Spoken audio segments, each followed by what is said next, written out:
Hey guys, it's Whitney here, and today I have another speed build for you guys. Today is going to be a little bit different. I've never seen anything done like this before. I could be wrong, but I've never seen it. Like, I watched a lot of Sims videos, but I've never seen a speed build done of a supposedly haunted house. Today's video I'm like super excited for because this is blending in a few of my special interests into like one thing. Um, I'm interested in a lot of different things, but just to name a few, I'm interested in murder and mystery, paranormal and the occult, and of course Sims. Originally planned on having this video out by October. I did have like a few things that I wanted to post for Halloween or like the fall months or whatever, but I had a few things come up. And also this year I don't know what's been going on with my immune system, but I've gotten like sick multiple times, like coughing, not like seriously sick, but like just coughing and I guess like respiratory things. And so it's just been like messing with me and kind of like slowing me down. But I don't know, I believe like things happen for a reason, and things are, meant to happen when they're meant to happen. But I think we should just go ahead and get into it because there is a lot that I want to discuss. I don't think I'm going to be able to get into everything because there's so many details about this. I guess you would say it's a case. I feel weird saying that because I don't think that I'm not like a, true crime like channel. This is a Sims channel, but I'm going to be referring to it as a case because that's the only thing that makes sense. I was actually so excited for this video that I actually did write a script because I wanted to make sure that I had all my details together. I wanted to, be as organized as possible because, like I said, I do have a lot of things that I want to talk about in this video. But I suppose we should just jump right in. The house that I'm building in this video is the Amityville horror house that is located in Amityville, Long Island, New York. I hope I'm pronouncing that right. I think that's how I've always heard it pronounced, and that's how I've always pronounced it. So I assume that I'm right. If you're interested in the horror genre of movies or books, or if you're interested in, paranormal or anything like that, then the name Amityville may ring a bell to you. You may be familiar to it. Honestly, I don't see a lot of Sims people being interested in paranormal or um, the the occult, basically. But I believe there are. But I feel like the Sims people or people who are interested in the Sims, they are such a very specific group of people that I just don't see them being super interested in this. And of course, I know like people can be like a wide variety of different things because I definitely am.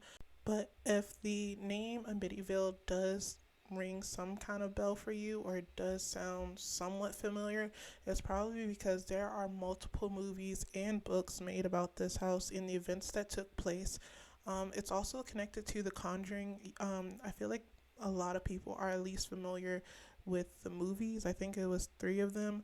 And I believe the house also has some association with demonologists Ed and Lorraine Warren. Lorraine Warren was supposedly a psychic and could communicate, I believe, with spirits, but I think I saw somewhere that said that she didn't really talk to spirits. She was more so communicating with demons or something like that, or that was like her specialty. And as someone who does read tarot, I also have a separate tarot channel, and I do believe in spirits. I believe in the supernatural. I do believe in things that are outside of things that can't necessarily be proven by science.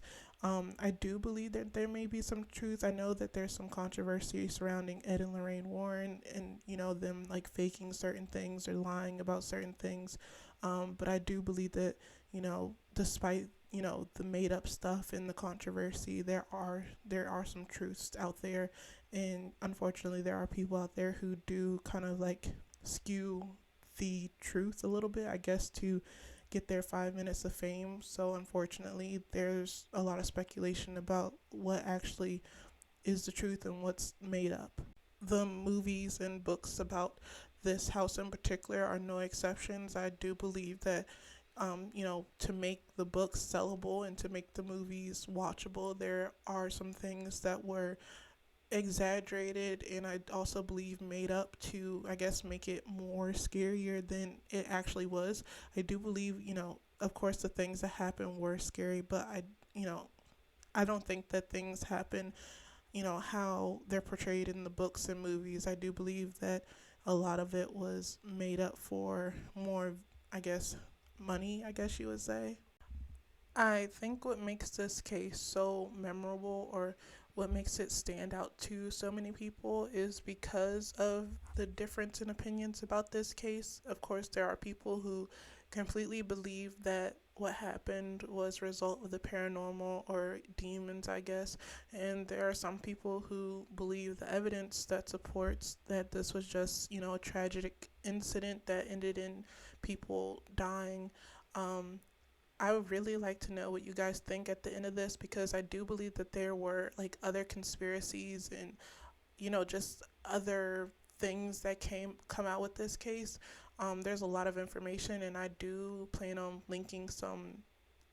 It's a podcast that I listened to when I was doing research for this video that I will link in the description, because it's a really good podcast and they really brought to my attention things that I never really heard of before surrounding this case. But I feel like that podcast also, they were very factual about it. Of course, they did talk a little bit about the paranormal stuff, but I never really saw heard of the evidence before when it comes to this case. I always associated with the paranormal before doing research for this video.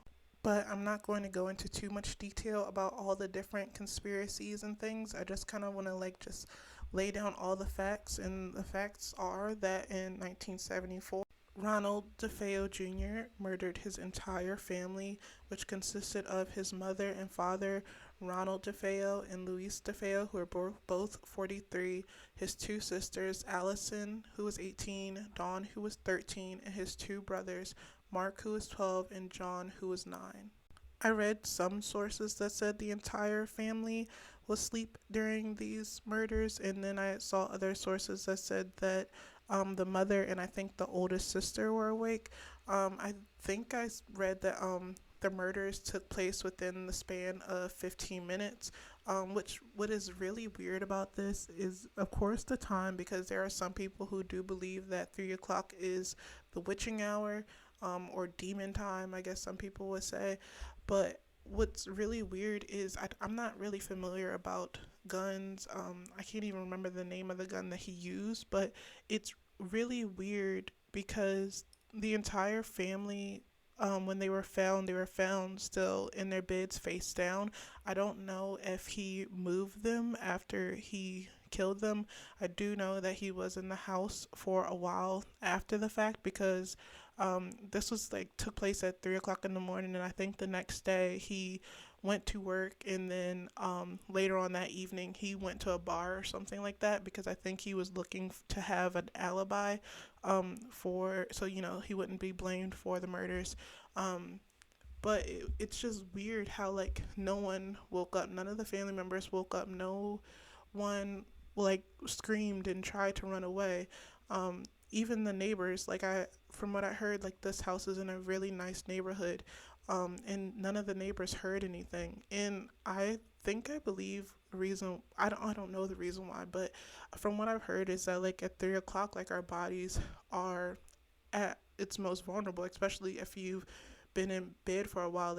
There comes a point where all of our bodies go into a super deep sleep, and it's really hard to wake up even if you did hear a loud sound.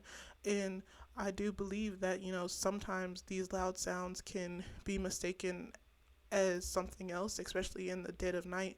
I do believe part of our brains don't want to believe that something terrible like this is happening. Also, I kind of believe that especially with the younger siblings, I feel like a lot of us have experienced as a child hearing something scary or something that seems scary. And children are different, but I feel in most cases, most children will probably try to hide under their bed and try to ignore what's the noises that they're hearing. And so I feel like that may also play a part in it. But of course, there are people who completely believe that the reason why no one heard anything, or no one tried to run away, like the other children, none of them tried to run away, is because something had to, like, the paranormal had something to do with it. And there's also the conspiracies that, other people may have been involved. There were speculations that the mob had some involvement. There was speculation that the eldest sister had some knowledge about what was going to happen, and she may have even played a part in the planning of what happened. And I guess there was like speculation that, I guess, Robert ended up betraying her and ended up killing her too. I'm not really sure what happened, and no one really knows exactly what happened, because I think up until the time that he died, Robert DeFeo, he never really gave an answer. He never fully admitted his guilt to what he did. Another reason why this house is so infamous is because of the Lutz family that moved in. I don't want to say right after the Feo family murders, but they did move in at some point after this, because of course no one owned the house. I want to say that they got the house for pretty, it was a house that 6 people were killed in, so I believe that no one really wanted to buy this house. So I believe that they kind of like saw this beautiful house in this beautiful neighborhood, and they were like, oh, this is a steal, we're gonna get this house. It's, not, I mean, I don't think it was cheap, but it was like less expensive than probably the other houses in this little cul-de-sac of a neighborhood. But they were infamous because they only stayed in this house for 28 days. Apparently the paranormal activity that they were experiencing was so bad that they could not stay here. And I do believe that most of the movies that you will find about this Amityville house, I do believe there are some movies that, portray what happened with Robert DeFeo. But I do believe like most of the Amityville movies does, it's surrounding the Lutz family and their experiences in this house. The book, I think it's called the Amityville Horror. That's basically what supposedly details all the things the Lutz family experienced in this house. In the book, it says that they basically also got the house with not all, but most of the furniture that the DeFeo family left behind. It was reported that they was notified about what happened in the house. Um, they were reported to like experience like a lot of poltergeist activity.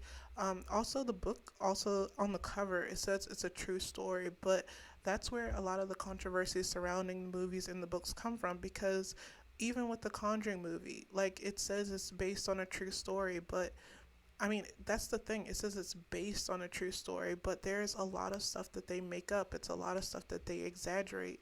And I think like people see true story, they don't really acknowledge the based part, because the based is very strong. Like, a lot of it is made up for, to get the box office, I guess, reviews, and get people to want to see it. And I feel like a lot of, I don't know, I personally believe like what we give energy to kind of like manifests itself. So like a lot of people, who experience paranormal activity, I don't believe that they're truly experiencing paranormal activity. They're experiencing the energy that they are creating from their fear. But that's like a completely different topic that I don't think I have time to discuss. But yeah, there's just a lot of stuff that goes on with this house in this case, and I feel like a majority of it is kind of like made up. I definitely believe like this house is overhyped. It's a beautiful house, but the story that goes along with it is definitely overhyped. But back to the DeFeo case, of course, I think with a lot of like murder cases, the defendants, not I want to say usually, but a lot of the times they do try to plead insanity. They tried to plead not guilty due to insanity, because I guess going to a mental facility is much more appealing than going to prison. So of course, Robert DeFeo's defense attorney did try to plead not guilty due to reasons of insanity. And that's actually really interesting because recently I learned, because like with cases like this, like someone who goes off and kills their whole family, and like just other cases, usually like in my mind I'm like, this person is obviously insane, like this person is obviously crazy, because I don't see myself in the right mind being able to do something like that. And Robert DeFeo, he did have a history. I do believe that his mom tried, like he had issues, and his mom, I do believe, tried to get him to see a psychiatrist, and that psychiatrist did say that, he might end up doing something awful to you guys because he is mentally disturbed and he needs help. But when it comes to the legal definition of insanity, it's harder to, get that thrown in, or it's hard to get a jury to believe that you're insane, even if you may be insane from doing the things that you did. Like insanity in a court, it actually means like, do you know that what you did was wrong? Did you have some type of conscience when you did this? Like, did any at any point there at the time that you were doing this, did you have any awareness that what you were doing was wrong? And like I mentioned earlier, Robert DeFeo, he did try to, he went to work like normal. He went to the bar after work. He was trying to create some type of alibi, and I feel like that was his admittance that what he did, that he knows what he did was wrong. And then they also threw in, that he was possessed. The reason why he did this, it was because he was possessed. He was not in the right of mind. He never would have did this. That there was ghost and paranormal activity involved, and that is why he did this. And that is so crazy how, like, to bring that up in court, like, of all places, like, I feel like it's okay to talk about like something like this with your friends or people you're cool with, but to bring this up into a courtroom, like, that's insane to me. I do believe that Robert DeFeo could have had things going on with him mentally and maybe even emotionally. It was reported that his father was kind of an abusive man. He was a very stern man. I believe, he yelled a lot. So from what I read, I did read that he did, hit his children. I do believe he hit his wife. And unfortunately, I don't feel like it was like super. I mean, it sounds bad saying this, but I don't think it was like as extreme as Robert DeFeo's defense attorney tried to make it seem. Unfortunately, in those times, striking your wife or striking your children was completely acceptable. And I honestly, like, there's things that I'm going to discuss, but I do believe that Robert DeFeo was probably just like a spoiled brat from what I read. Like, I don't know for sure, but I think he was a fully grown adult man, and at the time, he was acting recklessly. He was doing all types of substances. I don't know if I can say. Well, I'm not even monetized on YouTube, so I guess I can say what he was doing. He was abusing drugs. He was, I think, smoking weed. He was doing heroin, and I do believe he was doing LSD. And so, like, during trial, he did say that he was hearing voices, and the voices were telling him to kill his entire family. And honestly, I feel like with the issues that he had going on and the drugs he were using, I don't believe that they were a good mix. I do believe that they could have played a part in taking away his ability to kind of like, I do believe that he knew what he was doing was wrong, but I believe like the drugs and the things that he was doing, it made him not care. It made him more reckless. There was even reports that after I think during questioning or something like that, that Robert DeFeo brought up his father's life insurance. From what I also read, that he was kind of like going nowhere in life. He wasn't really doing anything. He didn't have any drive. Like, from what I read, his family was really trying to help him out in so many different ways. Like, trying to help him figure his self out, try to figure out what he wanted to do in life, try to get him motivated. I think he like worked for his grandfather's dealership, or they gave it to him, and somehow he like messed up the money or something. It was just like, I honestly believe like what happened, it mostly had something to do with money, and I believe that Robert DeFeo at some point he may have been cut off. Like I feel like his father was the stern type, and I do believe like his father was like, if you're not gonna help yourself, then I'm not gonna help you, and I'm gonna cut you completely off. Like we're not gonna help you, and I do believe that he may have taken out his frustrations with his father, but I also believe he might have had some frustrations with his mother and his siblings, because this is like what I'm saying now, it's all me like speculating and putting in my 2 cents, but I believe that his mom may have babied him and enabled his behavior, and kind of like for like up to a certain point, I do believe that she may have backed him up and supported him in all his wrong decisions. And I do believe that it came to a point where she may have had to choose between her husband and her son. And I believe that, I don't believe that Robert DeFeo's father was a perfect person or a perfect man or a perfect father, but I do believe that he was trying to make his son be more responsible. And I believe the mother, she wasn't supporting her son in the way that he wanted her to support him any longer. And I also believe that when it comes to his siblings, he may have seen them, or he may have like saw them as like perfect or doing right, or like it's something about, he may have perceived himself to be the family failure, or the family, or the black sheep in the family. And this kind of like it like with his mental state and all that, it just completely messed him up. And I feel like that is honestly the reason why things happened the way that they did. Robert DeFeo, he never, up until the time that he died, which is really interesting, because like I said at the beginning, I did originally plan on having this video uploaded for Halloween or October, sometime around that, but I'm just now getting it to this point. And I think I said this at the beginning, that I don't believe that, we are like behind in life, or we're behind, we can be behind, like things are happen when they're meant to happen.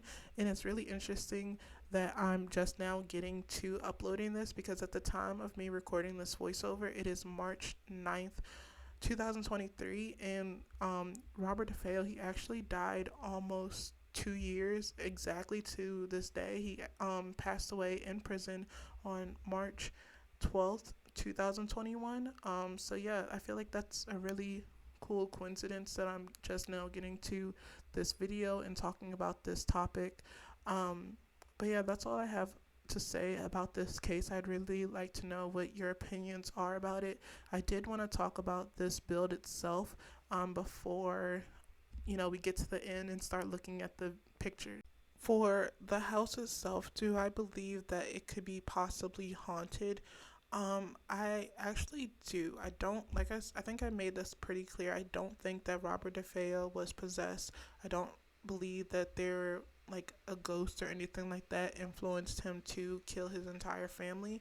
But as for the Lutz family, what I believe they experienced was the residual energy of what happened or took place in that house. I do believe that energy can leave an imprint, for so something like traumatic and horrific, like a murder of 6 people in one house. I believe that can leave a huge energetic imprint on a house. So I do believe that the Lutz family, that is what they were experiencing. I don't believe that the house itself could have had like a spirit. I mean, I don't think there's no way we can tell. From what I researched, the house is currently owned by someone else, and from what I've read, that there hasn't really been any like paranormal activity perceived by the current owners of the house.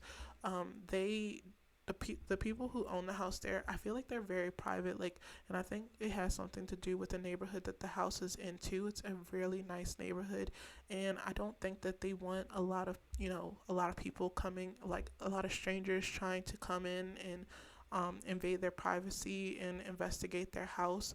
I think they just pretty much live there, and from what I've seen, like the address of the house is out there, that information is out there, but I didn't want to say the address here, because the address has been changed because of people like trying to come and do investigations or just see the house. I think like a lot of that like boomed when the movies and the books came out. There was a boom of that every time one of those was released, and I just think the people who live there they're not interested in that. They've even made several renovations to this house to try to get people. I don't know. I don't want to say that you want people to forget what happened, but it's like they're trying to keep people away from the house. I don't know why, but I've always associated the Amityville house as like with the color red for some reason. When I was looking up reference pictures of the house, I was actually surprised that the house was like a beige color, and I do believe that the people who bought the house, they did paint the house a different color to keep people away from it. They also changed some of the windows because the Amityville house was reported to have windows that looked like eyes, and it looked like the house was watching you. And I believe the current owners of the house, they changed the windows because again they're trying to get people away from their house, which is completely understandable. I was also like surprised when I was looking at the house because I don't know why, but I also was like picturing in my head like this scary rundown old looking house in the middle of the woods. I was actually surprised that the house is in a really nice neighborhood. It's a pretty affluent neighborhood actually. The house has an attic, a basement. I believe there's 5 bedrooms and 3 bathrooms. And also, like the books and the movies, I also had to take some creative liberties when it comes to this build, because there were some pictures of the build, well, of the house. Like the outside, I've had a pretty good amount of pictures that I could take reference from. I tried to get some reference images of the inside. I believe the pictures that I found are pretty old, because the furniture in the house looked pretty old. I don't think, like I said, the people who currently own the house, they're not interested in the story. They're not interested in, being known for what happened. So I did take some inspiration from the pictures that I did find, but of course, I had to make some changes, because you can like that's the thing about like trying to create real life houses in the Sims, is because there are limitations that we don't really have in the real world, because this of course is a video game. But from what I couldn't find in the reference pictures, I kind of like just took it upon myself. And so like what I tried to do was make this house look staged. In a lot of like other like supposedly haunted houses, like for example I think the Lizzie Borden axe murder house, I might do a video on that. That was like my second option. I was kind of going between the Amityville horror house and the Lizzie Borden axe murder house, when I was like looking for inspiration for like October videos. So if you're interested in seeing that, let me know down below. The reason why I chose the Amityville house instead of that one was because that house, it looks really boring. Like I don't know why I think these houses are going to look super creepy, but they're just like regular houses. But I know the Lizzie Borden axe murder house, I think you can like, I don't know if you can rent it, but you can like go there. It's like a museum. And so I kind of wanted to make this house look like it was a museum, like it's staged, like people can come here and do tours. And oftentimes when I'm doing builds for The Sims, I kind of like try to like picture like what, okay, how can this be useful in my game? Like what can I use this for in my game? And of course you can have your Sims come here, live in it. You can turn it into a haunted house if you want to. If you have the paranormal pack and you want to experience paranormal activity, I don't know why, but you could like replay the as you can create the Lutz family and recreate that experience. I don't think it'll be as scary like in The Sims as it was in real life, because I feel like the paranormal in The Sims is very cartoony, and in real life it can be very scary. But if you want to do that, you can. I personally think what I would do is maybe like, do it as like a parent haunted house and like try to get rid of it and maybe renovate it, update it, make it a little bit more modern, a little bit more nicer, and kind of like do what the current owners of the house are doing, which is like trying to forget the past, trying to ignore what happened. Or I think another option that I would probably do is just have my Sims come here, like see if they can spend the night.